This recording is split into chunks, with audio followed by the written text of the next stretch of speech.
Hello, friends, and welcome back to the another brand new live stream. So, guys, today we are talking about a huge story that's going to shape homelessness policy across the entire country.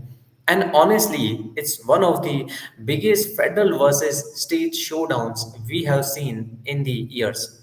20 states plus DC have just filed a lawsuit against the Trump administration over sweeping changes to HUD's Continuum of Care program. This is the federal program that funds the permanent housing for people experiencing homelessness. And for a lot of communities, it's the backbone of how they keep people off the streets. So, what has happened? Here is the short version. The administration has placed new conditions on this funding and it has dramatically cut the amount of money that can be used for the permanent housing. Under the new rules, no more than 30% of funds can go towards permanent housing programs. Almost everything else gets shifted to the transitional housing and services that require people to meet certain conditions like working or getting treatment. States say this move is illegal, harmful, and a complete reversal of the decades of policy.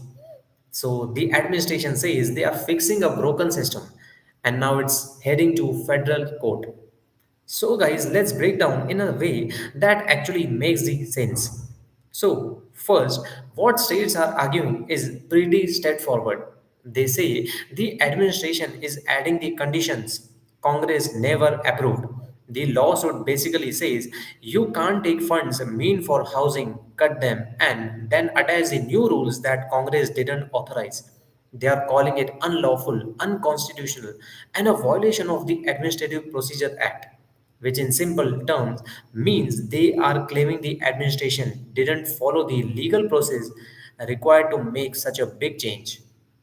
Now, New York Attorney General Letitia James is leading this coalition, and she is being very clear. In her view, these cuts will push tens of thousands of people into the homelessness almost overnight. And honestly, when you look at the numbers, these stakes are huge. According to internal HUD documents, these changes might put 1,70,000 people at risk of losing their housing. That's not a small adjustment, that a crisis level shift. On the other side, the Trump administration is defending the policy with just as much as force. HUD officials are saying the old approach, often called housing first, was a failure.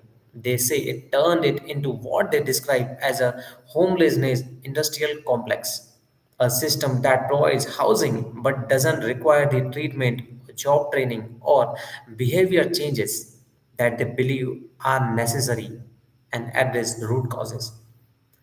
HUD Secretary Scott Turner says this new model is about the balance, housing, yes, but also treatment and accountability.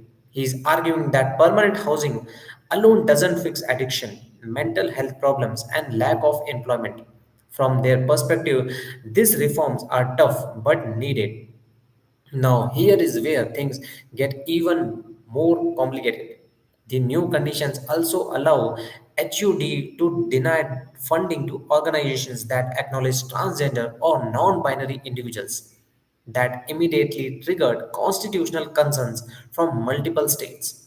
They argue the federal government cannot force organizations to silence recognition of certain groups in order to receive the funds.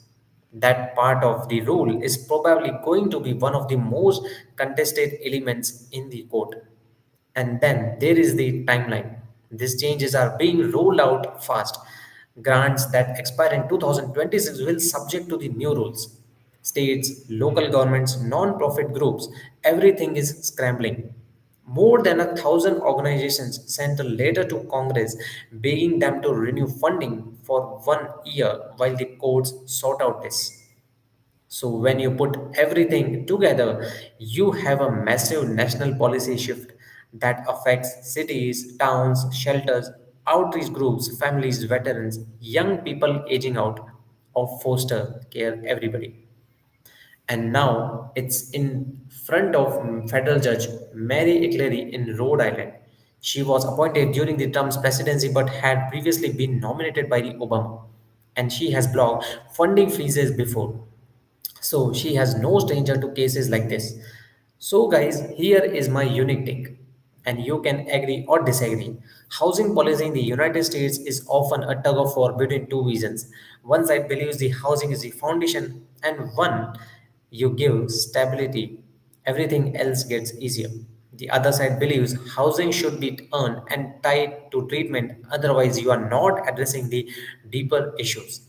Right now, that philosophical divide isn't just a debate, it's being written into the federal rules. And depending on what the court decides, we might see a huge expansion on transitional housing and conditional services, or we might see a complete rollback of this policy shift. But behind all the policy language, behind the lawsuits and statements and headlines, there are real people, people who have already been relying on that housing voucher, that caseworker, that affordable unit that keeps them on their feet. And whether you support or oppose these changes, it's impossible to ignore the reality that the human impact is massive. Entire communities are bracing for what comes next. So, guys, that's where we are. 20 states and DC side, the Trump administration on the other. Billions of dollars at stake, and 1,70,000 lives hanging in balance. So, we will be keep following this case as this move forward because the outcome will reshape homelessness policy nationwide. So, guys, thank you for being here. Let me know your thoughts in the chat. Stay safe, and I will see you guys in the next stream. And let me know your thoughts in the comments. I would love to hear and answer them. Thank you.